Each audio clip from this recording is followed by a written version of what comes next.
अरे आप तो इस बार बोल रहे थे कि छठ में घर नहीं आ पाएंगे, गाड़ी घोड़ा नहीं मिल रहा है, कैसे आ गए आप? अरे गाड़ी घोड़ा नहीं मिल रहा था उससे क्या, छठ पूजा नहीं ना छोड़ सकते थे, आ गए ट्रकवे से।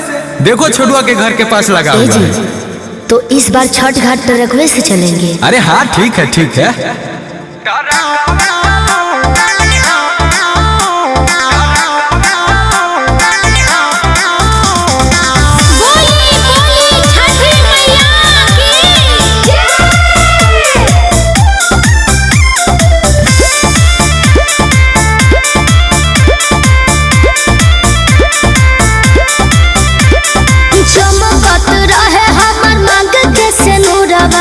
हंसी खुशी रहे परिवार, मंगता नियतने मंगनमा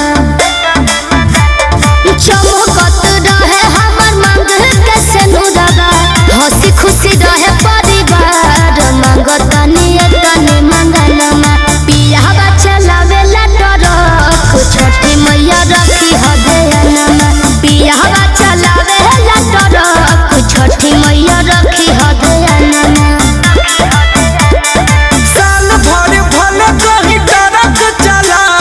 छठिया में आइब हम जरूर, करे खातिर तोहरे पूजनवा।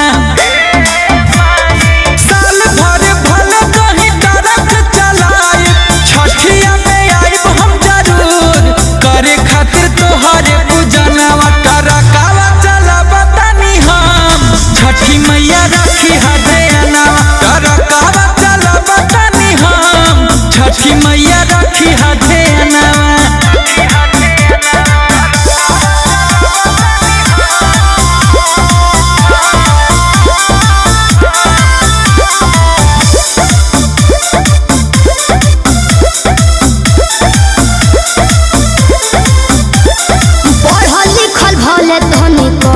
सजनवा भूल नहीं खेतबो एको पूजा के समानवा।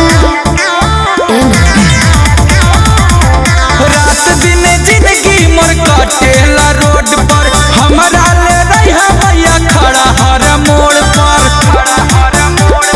तोहरे आशीर्वाद से हम बननी ड्राइवर, तू ही हम सहारा मैया मोर, तोरे से दुनिया जहानवा। ट्रकवा चलाबा तनी हम, छठी मैया रखी हदयनवा। ट्रकवा चलाबा तनी हम, छठी मैया रखी हदयनवा।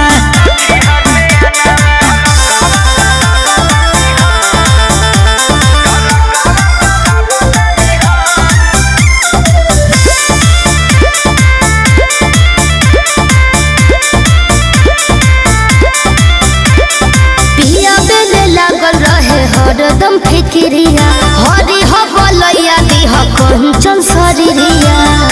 हे मन रक्षा कर लागल बानी सेवा में जितना बज्ञान हो, भूल चुक माफ करिहा बानी हम नादान हो।